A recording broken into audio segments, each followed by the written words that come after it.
Hi, everybody. Welcome to Queers and Soaps. I'm Tommy, and once again, I am joined by Angel. Hi. Hi. And we are covering weeks 3 and 4 of Port Charles' first book, Fate. They actually referred to it as a book in the promo, so I was... this is the conclusion of the first chapter, allegedly. So I'll roll the credits and we'll get right into it. So, Gabby and Joe continue their romantic evening. Lucy tries to distract Kevin from seeing the lab results.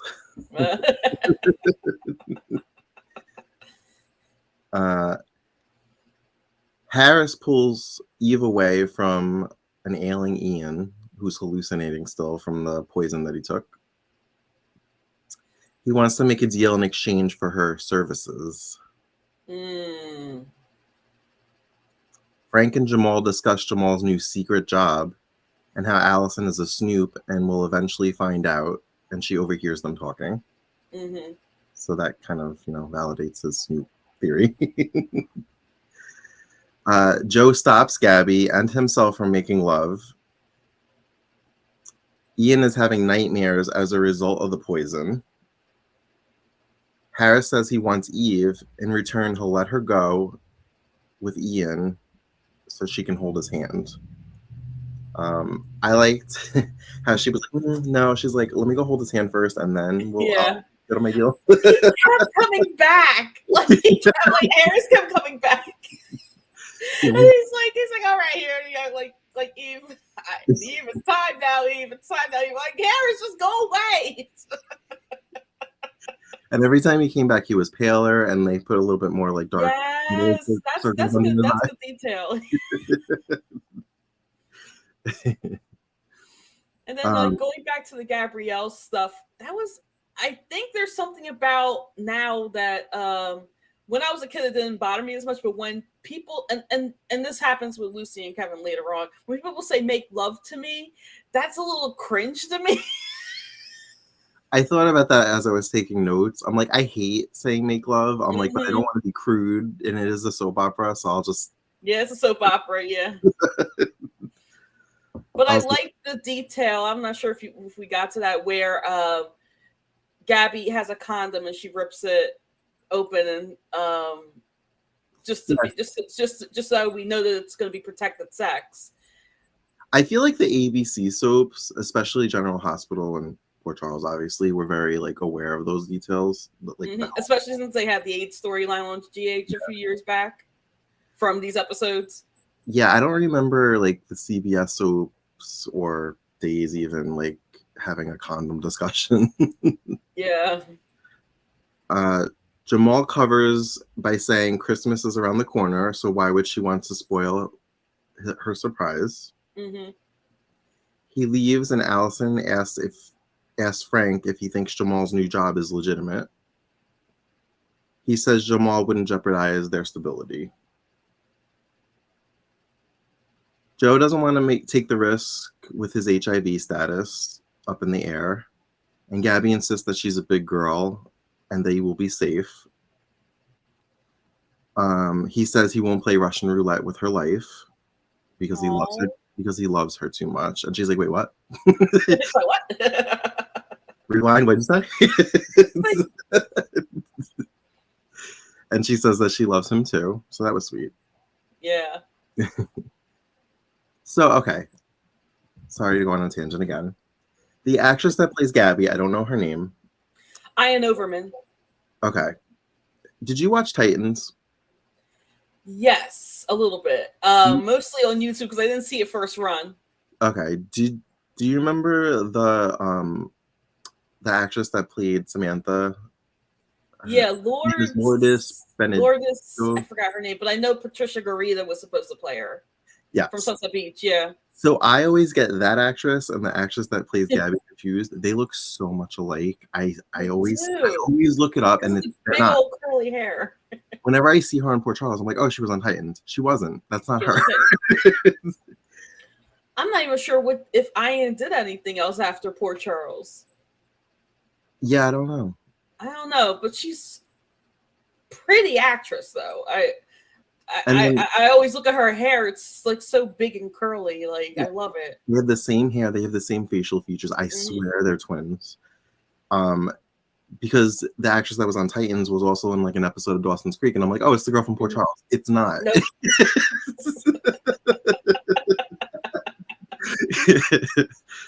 So they should probably look into seeing if they're related because they look a lot alike. Yeah. I mean, Ancestry exists now. Kevin catches Lucy at the computer. She's about to delete the DNA results, and he walks to the screen and reads just the one word. Just not. Oh, is that what it was? Not. She was going to delete the word not. Oh, okay. Yeah, she was going to delete the one word that says that proves that they are still alive. So I think it was the word not. And then did she like highlight it? Yeah, she highlighted the word, and then she was going to delete it, which she did. But it was so confusing we didn't really see it that she had deleted it until Kevin read the results. Which, by the way, I remember the program that's has the DNA results on it. I think it's called like not Word, but like the Windows version. Windows has like WordPad. I think that's WordPad. Really? I think that was on a WordPad or an old version of Word. Oh my god. That's funny. Yeah, I was confused by that because he caught her. I saw her finger hovering over delete, and then he literally immediately went around to the screen and it said they were. And I'm like, what fancy things did she do really quick before he walked around? She just deleted one word. That's all she did. That makes But the way that was edited, it looked like that she didn't. Yeah. I mean, but then it turned out maybe she computer monitor blocking. She could have just hit it really quick and yeah, that makes sense too. Yeah, I must have looked down to type that she was about to delete it, and this is what happens when I take notes. I miss it.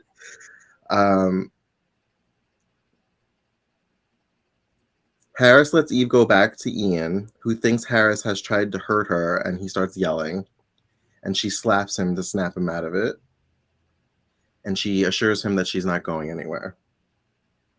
Aww.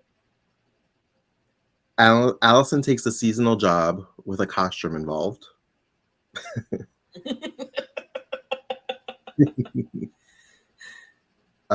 Joe wants to make love, and when Gabby is confused because he stopped them before, he says there are all types of way to make love, and they sookie now. Get hot and heavy. Kevin is adamant on accepting that Eve is definitely gone. Lucy hates to see him in so much pain.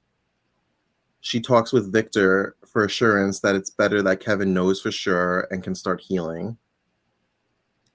And they both think that he's taking it well, but we get a scene of him in the elevator and he's not taking it well. He's not taking it well. He hits the side of the elevator or like at least the part where the buttons are and yeah. Based off that scene, I thought he was going to go back to drinking. But that's what I thought too. We didn't really go there. Eve begs Ian to hang in there, and Harris walks in again and says that he's come to collect. Go away, Harris. So annoying. I feel like every 5 minutes he's like, now? And she's like, no. No. Hey, can we? No. How about now? No. So this was a really funny scene. Lucy is talking to her tarot cards. Oh, I love when she does that. We're doing her, and she's doing, her rambling where she like talking to herself, but to the cards. Lynn Herring is so good at that. She is. Greg was in the room when I was like watching an episode or whatever, and because he used to watch GH, he was like, "Oh, Lucy." I'm like, "Yeah, see, you know people."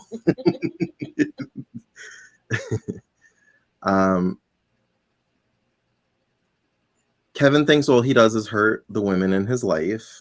Livy comes to see him and he tells her to go away before he hurts her again. Harris tries to have his way with Eve, and she says there's no deal until Ian fully recovers, and if he gets word Oh, if he gets word of their deal, all bets are off. So she doesn't want Ian to Yeah. know that she agreed to sleep with him. Mm-hmm. Lucy's first tarot card is love. I love how every time she pulled the shit, it just started like spiraling.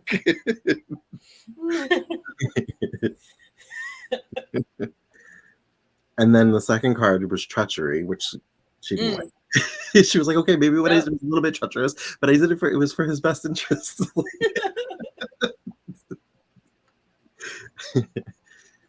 I bet she continues to ramble. And the third card is the Queen of Hearts. The Queen of Hearts. Livy tells Kevin a story of how in the 4th grade she made up the perfect version of who her father could be and gives him what she made back then. It looked like it was an ashtray. Yeah, that's what it looked like. I thought, like, I had to look at it again because sometimes when I watch Port Charles, I'm like doing other things, so I'm not looking at the screen. Mm-hmm. And I had to look at it because of something later she gives him. Yeah. I was like, oh, she gave him a cup, but then it was. And I'm like, was the first thing a cup? Because I was like, first thing or an ashtray or something. Yeah. Same. So I don't think. Yeah, I think it was an ashtray. Yeah, but it was upon the second watch that I was like, wait a minute.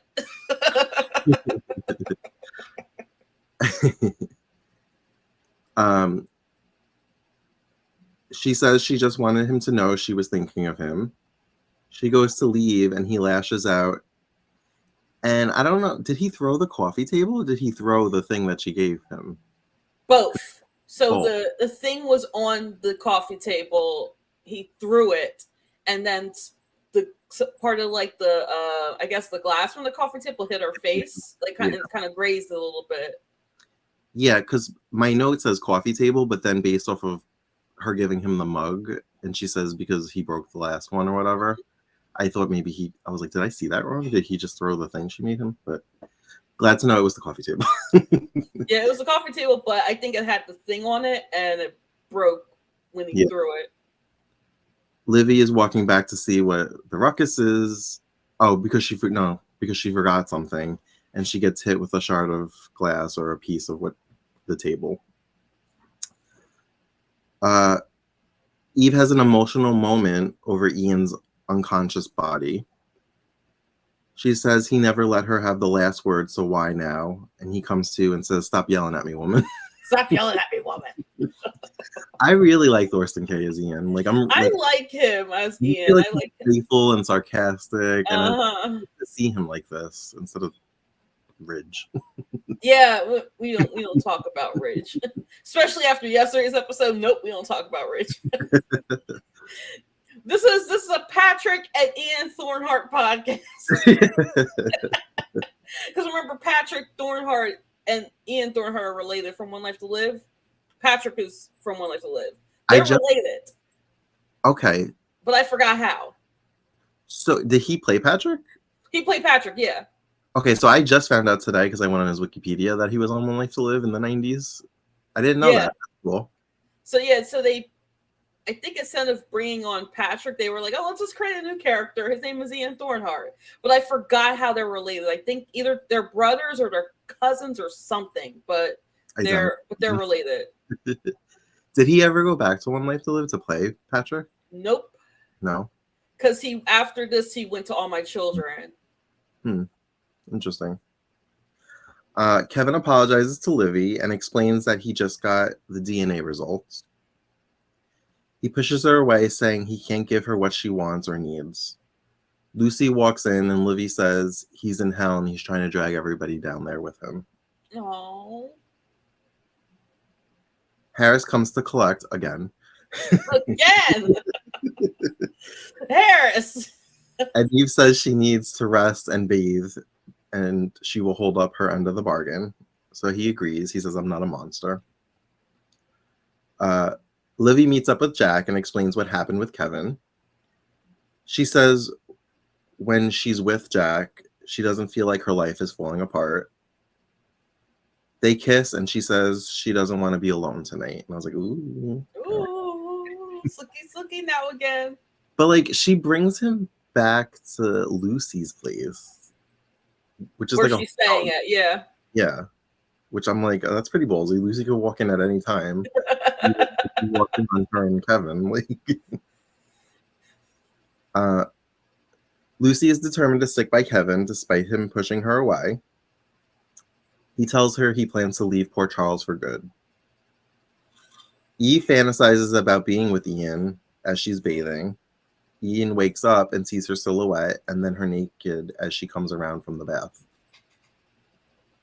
I forgot my towel. She didn't even look wet. No, I think it was a sponge bath. That's what I'm thinking, because it wasn't like, because like where would you have a tub or a shower in wherever they were staying? Because it looks like wherever they're staying at, like they were like, oh, we're not giving you the ability to even shower properly, so maybe use the bathroom, but you know. Yeah, last week there was like this whole other room, I'm assuming maybe the lab they were working in, where he was like, I love you, Eve, I love you. And she's like, what? What?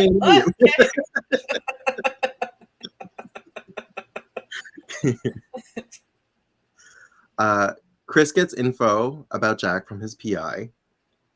He says poor Livy is going to be so disappointed.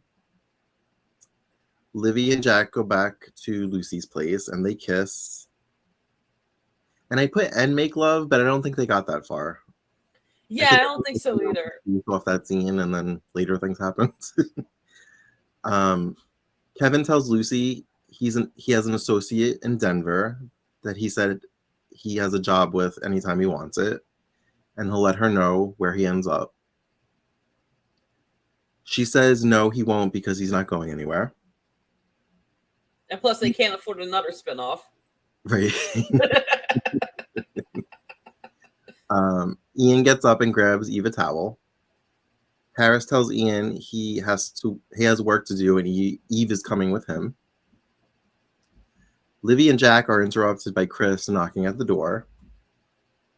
He says he's worried about Jack. Says he found out that he has a warrant out for his arrest because he hasn't checked in with his parole officer since August for grand larceny. Oh. Eve shows up in Harris's office in a red dress of his choosing. Ian works on the anecdote and remembers Eve saying Harris will take what he wants when he wants it. So he barges in on Harris and Eve and says he needs her to finish the anecdote. He pulls Eve out of there and demands to know what she was doing. Lucy begs Kevin to stay, at least through the holidays. He says yes, but then he's leaving. Jack admits he ripped off a couple of cars in order to pay their mother's medical bills. He said he'll explain it to the parole officer and that he's a decent guy and he'll understand. Livy says that she'll go with him for support.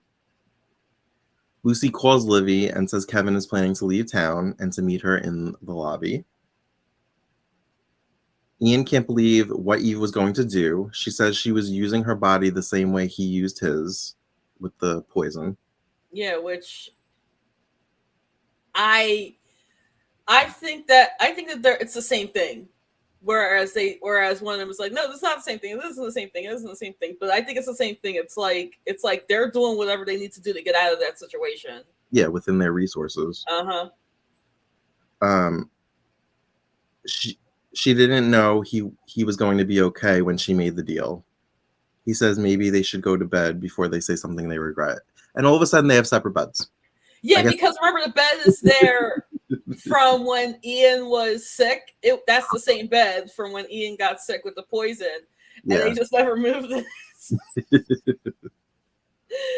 Like, oh, what? Because I was going to say in the last episode, I was like, wait, where did the other bed come from? Well, it was a little creaky, so I was like, they must have got him a cot. Yeah.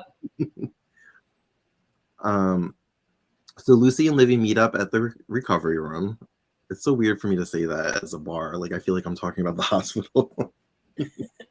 Which I thought they were meeting in the lobby, and then they went over to the recovery room. So I guess they met at the lobby and then went to the recovery room. They did, because there was a line Livy had where she was like, "We talked about this last night." Okay. So that's right. I remember that now. They're moving very quickly. Every episode's like a new day. It does. Lucy thinks an intervention of sorts might convince Kevin to stay. Livy says Kevin made it clear he doesn't want any help from anybody, and she storms off. Jamal and Allison are having secret phone calls with their secret jobs. Separately. when the reveal happens, I'm going back. My mind's going back to like, wait, they had the call at the same time. So are there two bosses? Do they have separate bosses? Like, because, or were they on the three-way call? But then that wouldn't make sense either. Maybe one was a manager and one was like an assistant manager. That's what I'm thinking too. Maybe one was Santa Claus.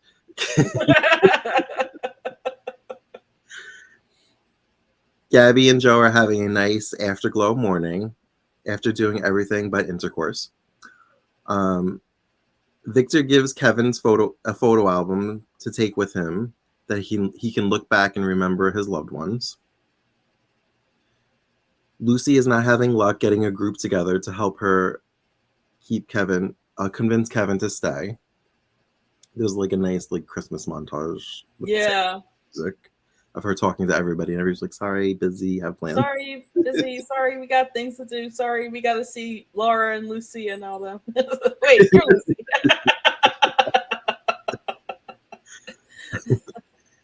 Ian tells Harris he has the formula for the cure, and he shows him the paper and throws it in the fireplace. Now Ian wants to make a deal for Eve's freedom in exchange for him creating the cure himself. Harris says they have a deal. Ian says that makes his deal with Eve void. If he so much as looks at her, Ian will let him die. Allison's secret job has her being dressed up as a Christmas elf, which I feel like I remember, and I don't know if they just like randomly would throw that scene in like promos of just like Port Charles in general, not necessarily like this week on Port Charles. They would just like throw it in there as a comedian. Because I remember her being in that outfit. Everyone in town Lucy tried talking to shows up at Kevin's for a surprise Christmas party. Ian tells Eve he got her out of the deal with Harris, and they begin kissing.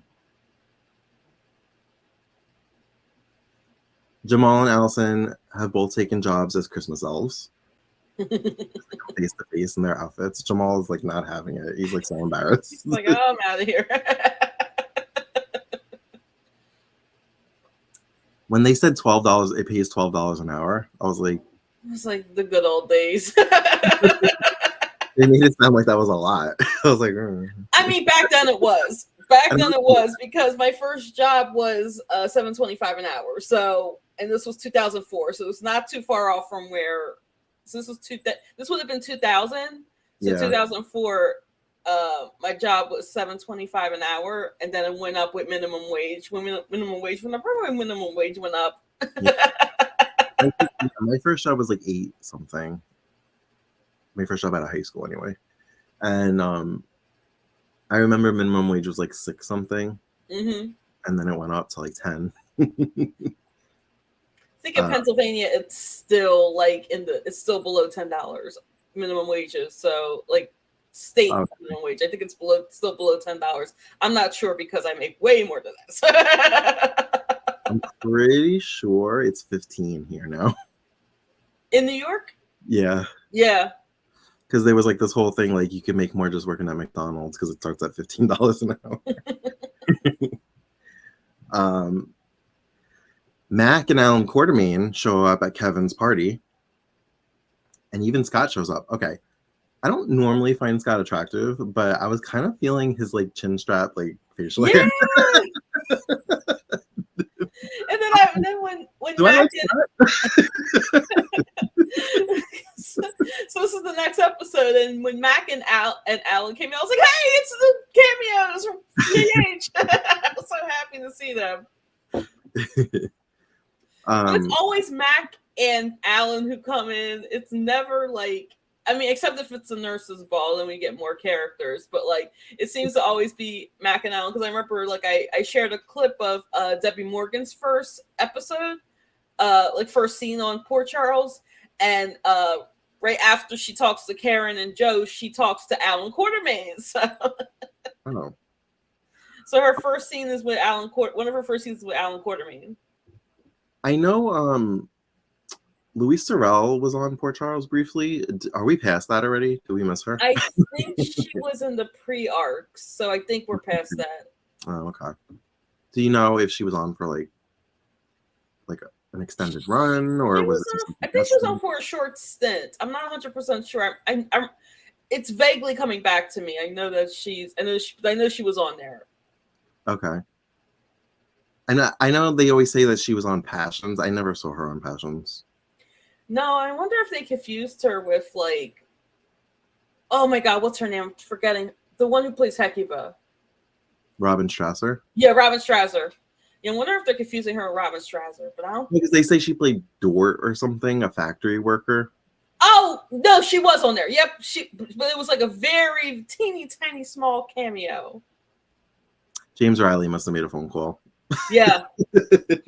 I mean he was writing for her like for all of the 90s. That's probably why she agreed to do it. So Scott showing up, I didn't know that him and Kevin kind of had like a contentious relationship. Mm-hmm. So it's because when Kevin first came onto the show, he was kind of evil, I think. And I think he stalked Felicia. I want to say he stalked Felicia, but that could be Ryan. That could have been Ryan too. Yeah, wasn't Ryan on the show first? Ryan was on the show first, but then it was Kevin. And then they switched roles. Ryan became the bad one, and Kevin became the good one. Yeah, I think Kevin was initially supposed to be bad, but then they changed his character up a lot. I'm not 100% sure, but I think Kevin might have stalked Felicia. And then, but my mind's going more towards Ryan because, of course, Ryan's the evil one.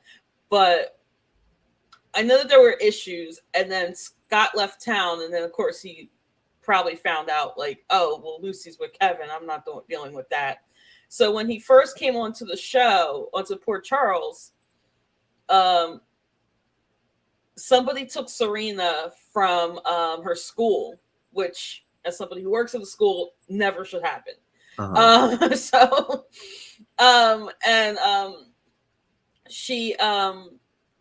goes back to Port Charles and blames Lucy for it because it was a New York tag on the car, and when he had Kevin and Lucy, well, Lucy was arrested.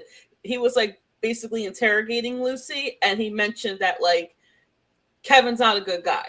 Why are you with him? Like, of course you're going to steal Serena because you're with a bad guy. So this was like very early on. And then even Scott is the type of character who doesn't mess with people. Like, he's always standing on Sonny's neck. He's always standing on Kevin's neck. So, I like that they have that element there to this day with Scott. Wasn't he like the DA at one point?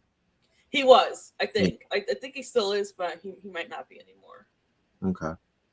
I'm in and out with GH these days.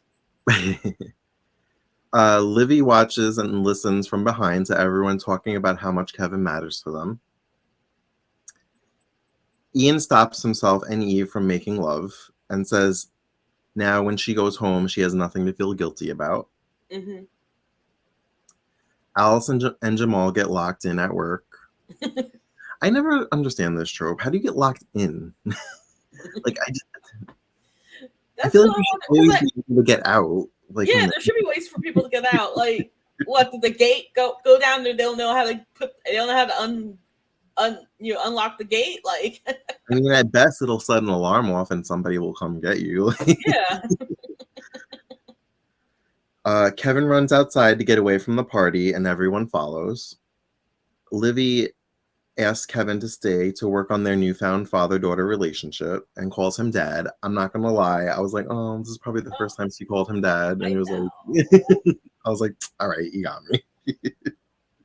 And he agrees to stay. So it's a Christmas miracle. Christmas miracle. Yeah. Miracles happened. Wink, wink. Wink, wink. Ian and Eve decorate with what they have for Christmas, and they share a dance.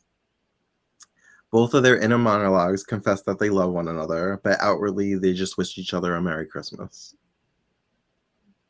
And that was the end of the first week. Well, the third week, I should say. Well, yeah, the first week we saw in this first episode. Yeah. You get it. Keep up, guys.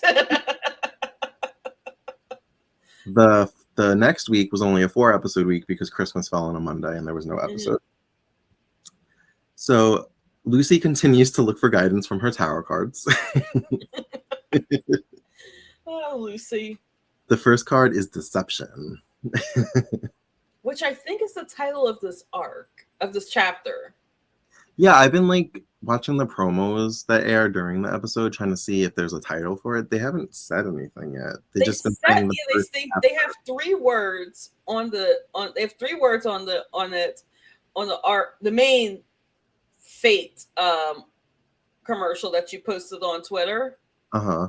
And I think they go along with what the chapters are, but I'm not 100% sure. Oh, okay. I'll have to rewatch it and see. Yeah, I need to rewatch it a million times because I think that's why they dropped it, because it didn't really stick with me. Like that there are chapters to these books. Whereas like if you go to if you're like watching a telenovela, they'll have like a whole arc and then they'll fast forward and then they will have another arc and then that's the end of the telenovela. Yeah, my friend, one of my best friends grew up in Colombia. So she loves telenovelas. And I thought that they were like 3-month things like what poor Charles was doing. She was like, no, she's like, sometimes they would go on for a year, maybe 2 years. She's like, and then it would just end. It's just over. And I was like, oh. I was like, my heart can't handle that. I like things to continue. I know. Yeah, because I was watching the one that I was watching, I really got into was Amigas y Rivales, which is Friends and Rivals or Friends and Enemies in English. Mm-hmm. And it was a youthful one. So like one that I could watch, like, you know, somebody who's just learning Spanish can watch. And they even have some elements of English in it. And it is the craziest telenovela I've ever seen in my life. Really? Without going too much into it, the final episode, oh my god, the final episode. You have to tell me where you watched it so I can watch that. I watched it when I initially watched it. I watched it on Univision. But I think it might be streaming somewhere. I don't know. I'll have to find out where it's at. The next card, so the first card is Deception, and then the second card is Destiny. So she's like, oh, Destiny, it's Destiny. Oh, with the Deception, she was like, I know it was a little deceptive what I did, like not letting Doc know like the real results, but like Eve's a bad person. Like I like that Lucy doesn't like Eve. And even when she liked the DNA she messed with the DNA test, she was like, oh, it's because Eve and Eve ran away together. She's like, I knew she was no good. And then she was no good. This is when Livy gives Kevin the new mug to replace the broken one that she made as a child. I'm still going with Ashtray, but whatever.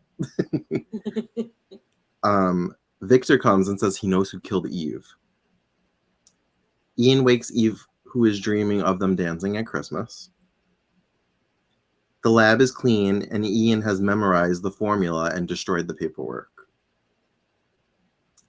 Eve is suspicious of Ian and Harris talking alone and questions if he made a deal with him. Victor's sources all point to Harris, so now they know that this guy's involved. But they think Harris killed them and not kidnapped them. Correct. Eve refuses to leave without Ian, and of course they fight about it.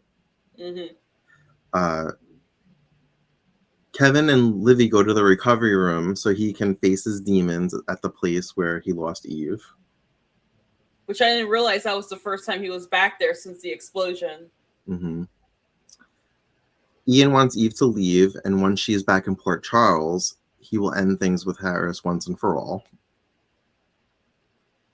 A vet is brought into the hospital that is a patient of Kevin's, but hasn't been seen in 6 months. He doesn't want any drugs administered to him, and he threatens to detonate a grenade. Kevin walks in and yells for him to stand down, I guess to kind of trigger like his military. Yeah. Eve follows the plan with Ian and leaves.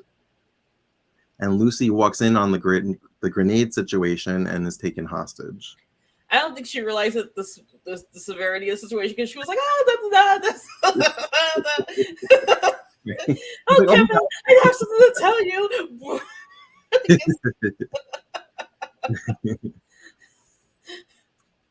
Harris can tell that Ian is in love with Eve and thinks it's a pity she'll never know. Eve is, from the looks of it, flown back to Port Charles and calls Ian to let him know she's safe. He then takes the cure and throws it into the fireplace and says Harris's disease has progressed too much for a cure. What was the drink that she told him that? Kamikaze. That must have been yeah. I was like, was that a code word? Because he went kamikaze, like as if they made a separate plan. Because they kind of slipped in a conversation between them, which we never saw before. Because I had to actually I was like, wait a minute, we never saw this conversation before. But they slipped in a conversation where they were like, remember when I did this and did that, and then like we had a kamikaze, and I had too many kamikazes and that sort of thing. I'm not sure if that really happened in the pre-arcs. If that would have been like maybe like somewhere earlier in when Ian first came on the show. When they were talking about at Jake's. Yeah. Jake's, yeah. When they were at Jake's, yeah. Mm-hmm. Which hey, shout out to Jake's because that set is still on the show on GH. So. Yeah. But just to let you know they're in the same town. Just to let you know they're in the same town. Yep. So they slipped in that conversation, and then that's how he figured out that Eve was safe because she mentioned kamikaze in the during that conversation. Okay, so that was like I guess the code word. That was the code word. Yep. Okay. Kevin is able to convince the vet to hand over the grenade and Lucy. Garcia, the police officer, wants to take him away, but Kevin wants him put under 72-hour psych evaluation. Good on you, Kevin. And I put Garcia is Paul Mendes from Days of Our Lives. Yeah, and I think if I'm not mistaken, maybe I'm thinking of another. They recast Garcia. He was Father Ray. I don't know if you've gotten to those episodes of Guiding Light yet. On Guiding Light, but he left for Guiding Light, so they recast him, and that's the actor you're getting now. Or maybe I'm thinking of another character. I know the actor who played Father Ray on Guiding Light was on GH as like I think it was Garcia, and then they recast him because he left for Guiding Light. Huh? It was this actor or a different? So this actor is the recast. Just like Karen is a recast, just like Joe is a second recast. Like this actor's a recast. Okay. Fun fact. He did play Paul Mendes, which is Nicole Walker's father. Yes, I remember that. He was on Days before that though. Because I was watching 93. It was when Carly was buried alive, so both thought she was dead. Mm-hmm. And he needed to get out of town, so he took some like undercover mission, and he went to LA, and Billy like followed him to LA, and the boss or criminal he was trying to like take down was this actor that played Paul. Nice. So, nice little tangent. Because I was like, oh, Paul Mendes. It's like when the actor who played Ethan on Passions appeared as a cop who was really Zombie Charity, and then he played Ethan later. Oh, really? I didn't know that. Yep. Eric Martsolf was on the show for it was only for a scene. He was a cop that pulled over Kay, but it turned out that he was Zombie Charity. Oh, okay. Martha Madison was on there playing a waitress also. Yeah. before she got things. Yep. Yeah. That's funny because I remember, I don't know if it was a podcast or I read an interview that he said that he actually auditioned for Ethan when the show first started. Oh, cool. And then he was the recast. Ian starts to beat Harris up, and Eve storms in, having not actually left. Eve tries to offer. Dressed up. She was dressed up too, and like she had a hat on, and she had like I think it was some kind of like jumpsuit. I think, I'm not sure. Yeah. Eve tries to offer herself up to Harris for their original deal, and Harris grabs 2 swords to fence Ian. This is when I started laughing. Every time you hit Ian, I'm like, are these sharp or are these just like? That's what I'm wondering. I'm like, because I don't see blood anywhere. Yeah, because I fenced before, and yeah, I fenced before, like when I was at University of the Arts, and but the tips are supposed to be covered with something. So I'm thinking that he's fencing with sharp, with where there's no tips on there, so it is sharp.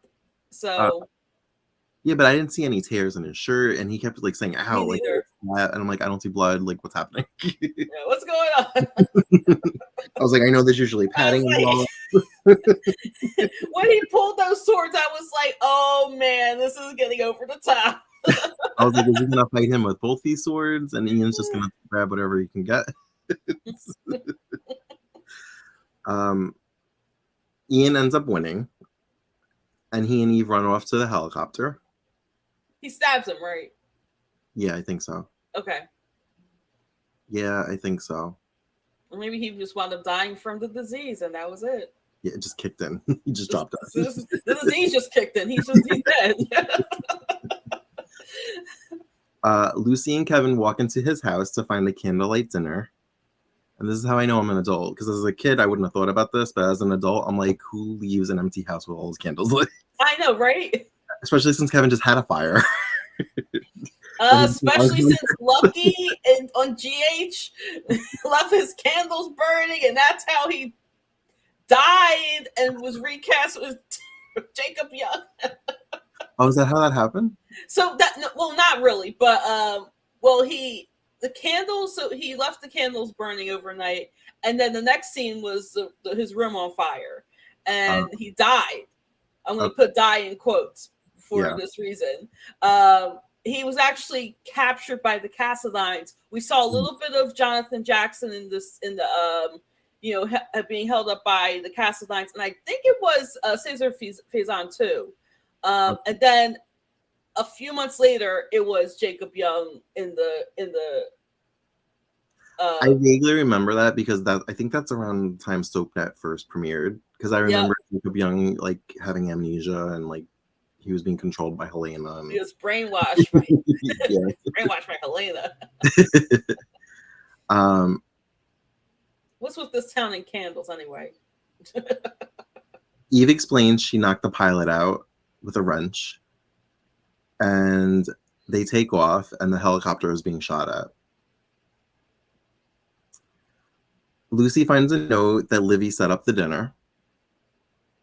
Ian lands the plane, and I laughed because Eve was like, don't quit your day job. I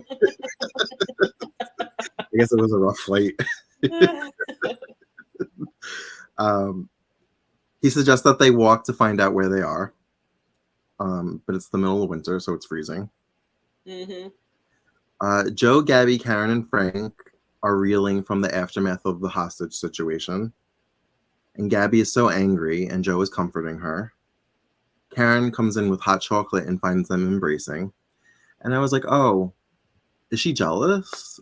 Because I know when the show first started, these are recasts, obviously, but the original Karen and Joe for Port Charles anyway, they were like the couple, right? They were supposed to be the young couple. Yeah. That were supposed to be the young, destined to be together couple, I guess. Yeah, and then a lot of stuff happened. She got recast. He got recast the first time. The actors that had no chemistry.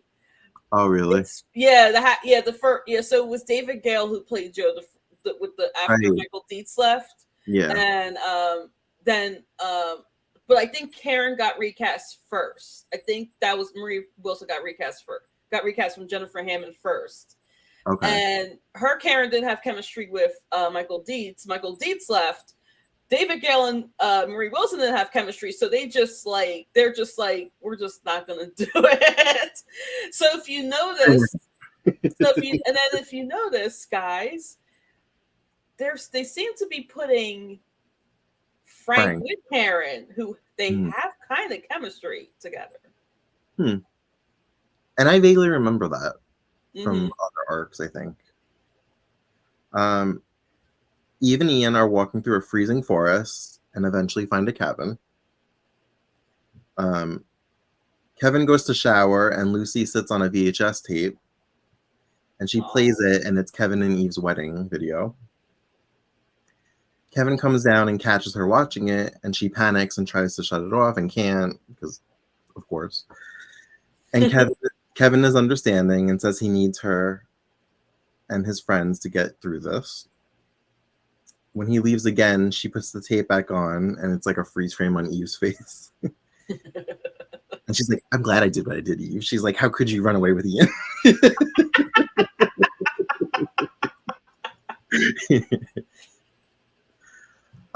Ian is trying to get Eve warmed up.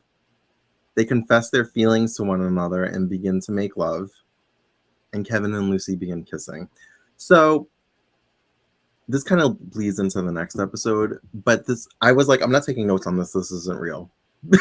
I'm just like, things are happening way too fast. All of a sudden we're in love and we've always loved each other. Like, and I'm just like, no, this isn't real.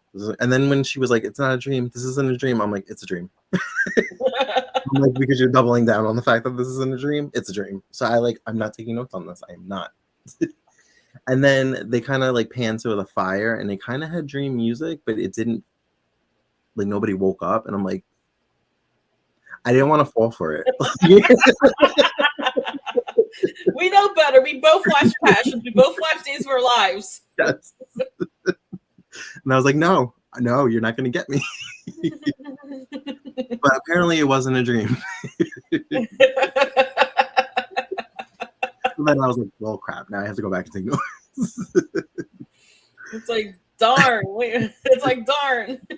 Those NBC Sims fooled us again. Right.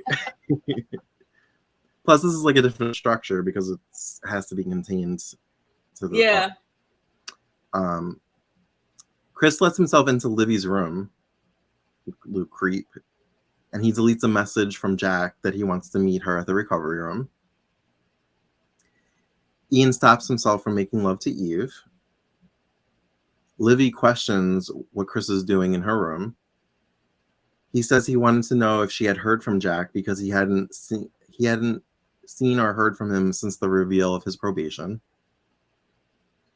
He tries to warn her off of Jack once again, and she feels smothered by him. He says he doesn't want her to get hurt, and she says she's in this with Jack with her eyes wide open. Ian tells Eve he doesn't just want her for just one night. He wants her always. And he wants them to have a life together. And I'm like, dream.